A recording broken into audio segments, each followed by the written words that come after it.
அகிலாம் ஜெயபாலன் பேசுகிறேன். ஏற்றுமதி வணிகம் சம்பந்தமாக தொடர்ந்து பல்வேறு தலைப்புகளில் பேசிக்கிட்டே இருக்கோம் தொடர்ந்து. பட் சில காரணங்களாலேயும் உடல்நலக்குறைவு காரணமாகவும் தொடர்ந்து வாரம் போட முடியல. இனிமேல் தொடர்ந்து போட முடியும் நம்புகிறேன். பார்ப்போம்.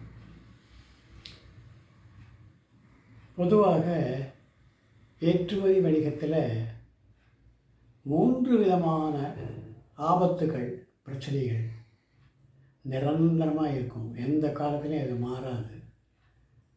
அது என்ன மாற்றங்கள், அதுக்கு என்ன செய்யணும் அப்படிங்கிறத பற்றி ஏற்கனவே ஒரு வீடியோவில் போட்டிருக்கேன்.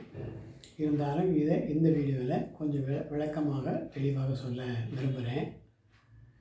அதே போல் அந்த 3 விஷயங்களில் ஒரு விஷயத்தை இந்த எபிசோட்லையும் அடுத்த எபிசோடு அதுக்கடுத்த எபிசோடில் 2வது 3வது ஆபத்து பற்றிய விஷயங்களையும் விளக்கமாக பேசுவோம்.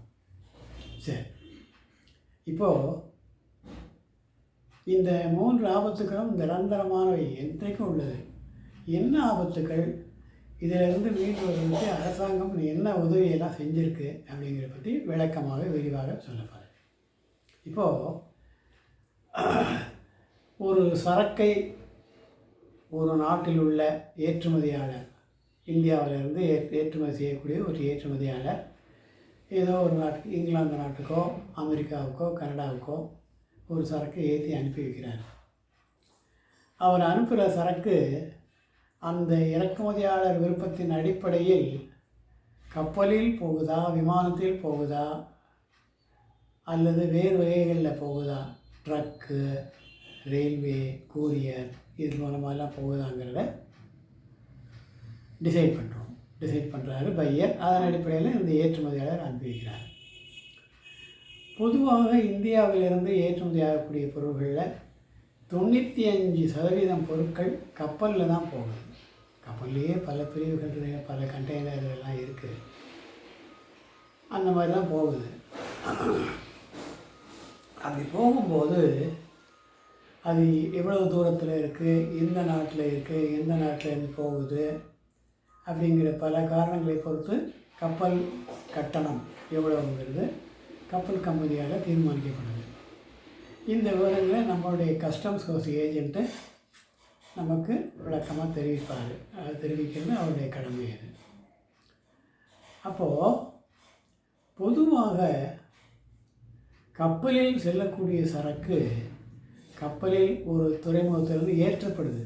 இப்போ இந்தியாவில் இருந்துன்னா தூத்துக்குடியிலிருந்தோ அல்லது சென்னை துறைமுகத்திலிருந்தோ அல்லது கொச்சி துறைமுகத்திலிருந்தோ அல்லது பம்பாய் துறைமுகத்திலிருந்தோ ஏற்றுமதி செய்யப்படுது. கப்பலில் ஏற்றுறாங்க. அது ஏதோ ஒரு நாட்டுக்கு, அமெரிக்காவுனா அமெரிக்காவுக்கு, கனடானா கனடாவுக்கு, அந்த நாட்டில் உள்ள துறைமுகத்தில் போய் இறங்க போகுது.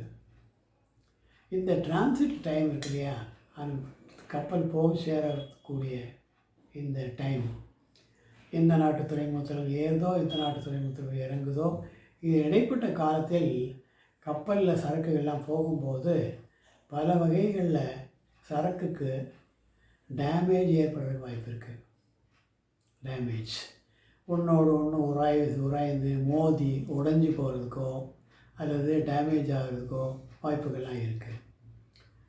அல்லது கப்பலில் சரக்கு திருடு போகிறதுக்கும் வாய்ப்பு இருக்குது. பில்பரேஜ், திருடு போகிறதுக்கு வாய்ப்பு இருக்குது. ஸோ இந்த மாதிரி இழப்புகள் ஏற்படும் போது அந்த இழப்புக்கு ஈடு செய்ய வேண்டிய வேலை ஏற்றுமதியாளரை சேர்ந்தது அல்லது இறக்குமதியாளரை சேர்ந்தது. அது செப்பரேட் சப்ஜெக்டாக அது தனியாக பேசணும். இவர் கட்டினாலும் அவர் கட்டினாலும் செலவு அவருடையது தான்.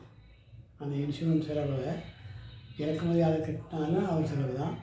இல்லை ஏற்றுமதியாளரை கட்டி அனுப்புகிறாருன்னா அதை விலையில் சேர்த்து சொல்லுவார். அது அப்போ அவருடைய செலவு தான். இது கப்பலில் ஏற்படக்கூடிய இந்த இழப்புகளுக்கு பண்ணக்கூடிய இன்சூரன்ஸ் மெரைன் இன்சூரன்ஸ் அப்படின்னு பேர். இந்த மெரைன் இன்சூரன்ஸ் பண்ணுறதுக்கு இன்றைக்கி ஏகப்பட்ட கம்பெனிகள், 40-45 கம்பெனிகளுக்கு மேலே இருக்குது. இந்த கம்பெனிகள் மூலமாக சரக்குகளை இன்சூர் செய்து அனுப்பணும். ஒரு சரக்கை இன்சூரன்ஸ் பண்ணாமல் இறக்குமதியாளருக்கு அனுப்பி வைக்கிறது முடியாது. ஒன்று அவர் நாட்டிலேயே அவர் இன்சூரன்ஸ் பண்ணி பாலிசி அல்லது கவர் நோட்டுன்னு சொல்லுவோம், அந்த கவர் நோட்டை அனுப்பி வச்சுருவார். சரக்கு அனுப்பும்போது எக்ஸ்போர்ட்டரை அது கூட சேர்த்து அனுப்பணும். அல்லது எக்ஸ்போர்ட்டரே அந்த செலவெல்லாம் மீட் அவுட் பண்ணி வேலையில் சேர்த்து சொல்லிவிட்டு ஆர்டர் வாங்கும்போது இன்சூர் பண்ணி அந்த சரக்கை அனுப்புகிறதா இருந்தால் சரக்கு கூட அந்த இன்சூரன்ஸ் பாலிசி சேர்த்து அனுப்பணும். அப்படி அனுப்பும்போது அந்த இன்சூரன்ஸில் ஏதாவது இழப்பு ஏற்பட்டால் அந்த இழப்பை கிளைம் பண்ணக்கூடிய உரிமை இறக்குமதியாளருக்கு தான் சேரும். பட் பல காரணங்களை பொறுத்து இவருக்கு சேருமா அவருக்கு சேருமாங்கிறது தீர்மானிக்கப்படும். இதனால் நீங்கள் தெரிஞ்சுக்கணும். அப்போது இந்த இன்சூரன்ஸ் பண்ணுறது கம்பல்சரி, மேண்டேட்டரி, விதிமுறைகளின்படி சரக்கை இன்சூரன்ஸ் பண்ணி தான் அனுப்பணுமே தவிர பண்ணாமல் அனுப்ப முடியாது.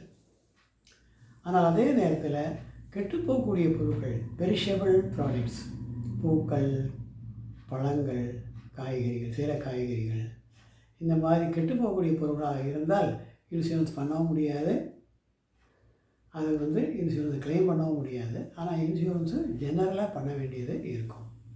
இதை நீங்கள் ஞாபகம் வச்சுக்கணும். அந்த மாதிரி இன்சூர் பண்ணும்போது கட்ட வேண்டிய இன்சூரன்ஸ் ப்ரீமியம் அந்த பொருளுடைய மதிப்பில் 0.5%, 0.5% இவ்வளோக்குள்ளே தான் வரும். அதுக்கும் குறையாக போட்டிகள் காரணமாக பண்ணித்தரக்கூடிய இன்சூரன்ஸ் கம்பெனிகளும் இருக்குது. காருக்கு இன்சூரன்ஸ் பண்ணுற மாதிரி, காருக்கு, மோட்டர் சைக்கிளுக்கு எல்லாம் இன்சூரன்ஸ் பண்ணுற மாதிரி கப்பலில் சரக்கு அனுப்பும்போதும் என்ன பொருள் அனுப்புகிறோம், எந்த நாட்டுக்கு அனுப்புகிறோம், எவ்வளோ தூரம் இருக்குது அப்படிங்கிற பல காரணங்களை பொறுத்து எவ்வளோ ப்ரீமியம் கட்டணுங்கிறது தீர்மானிக்கப்படும். அந்த தொகையை அவங்ககிட்ட கேட்டு தெரிஞ்சுக்கிட்டு அதை இன்சூரன்ஸ் பண்ணி அனுப்ப வேண்டிய வேலையை நம்ம செய்யணுங்கிறப்போ இது நம்ம போய் செய்யணும்னு அவசியம் இல்லை. நாம் எங்கேஜ் பண்ணக்கூடிய கஸ்டம் ஃபோர்ஸ் ஏஜெண்ட்டே இந்த வேலையெல்லாம் பண்ணி தந்துடுவார். சரக்கை அனுப்பி வைக்கிற லாஜிஸ்டிக்ஸுங்கிற வேலையை, சரக்கை அனுப்பி வைக்கிற வேலையை எல்லாத்தையும் நம்ம சார்பில் அவரே பண்ணி கொடுத்துருவாருங்கிறனால நாம் ஒரி பண்ண வேண்டியதில்லை. அவருடைய வேலைகளை கண்காணித்தாலே போதும், மீதியெல்லாம் அவரே பண்ணிடுவார்.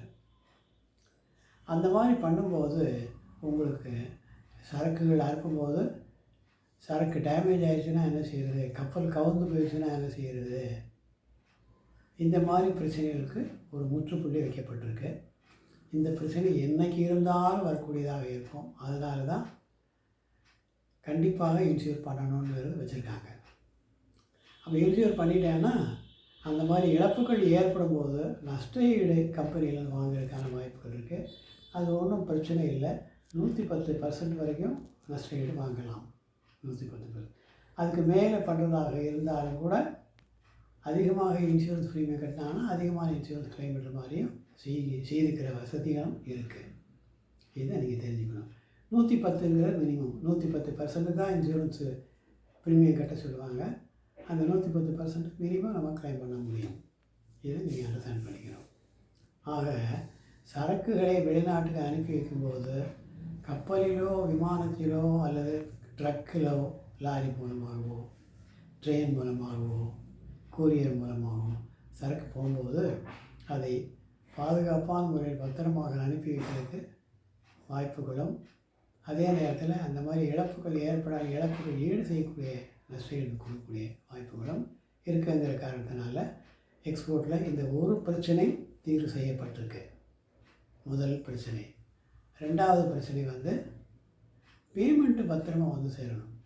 முதல்ல பிரச்சனை சரக்கு பத்திரமா போய் சேரணுங்கிறது.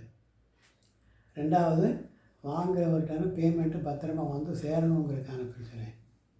மூணாவது அந்நிய செலாவணி ஏற்ற இறக்கங்களை அனுசரித்து என்ன செய்யணும் அப்படிங்கிறது மூணாவது. இந்த ரெண்டாவது மூணாவது சப்ஜெக்டுகளை பற்றி அடுத்தடுத்த வாரங்களில் அடுத்தடுத்த எபிசோடுகளில் அதை பற்றி விரிவாக பேசலாம். இது எல்லாம் விரிவாக எங்களது பயிற்சி வகுப்புகளின் போது தெளிவாக சொல்லித்தந்து வேண்டிய உதவியெல்லாம் செஞ்சு கொடுத்துக்கிட்டுருக்கோம். அதனால் எங்கள் பயிற்சிகள் ஒவ்வொரு வாரமும் வியாழன் வெள்ளி சனி 3 நாள் பயிற்சி. இந்த 3 நாள் பயிற்சிங்கிறது ஒவ்வொரு வாரமும் வியாழன் வெள்ளி சனி, வியாழன் வெள்ளி சனி, வியாழன் வெள்ளி சனி இந்த மாதிரி ஏற்பாடு செய்திருக்கோம். அது சம்மந்தப்பட்ட விவரங்களை எங்கள் ஆஃபீஸை தொடர்பு கொண்டு நீங்கள் கேட்டு தெரிஞ்சுக்கலாம். நன்றி, வணக்கம்.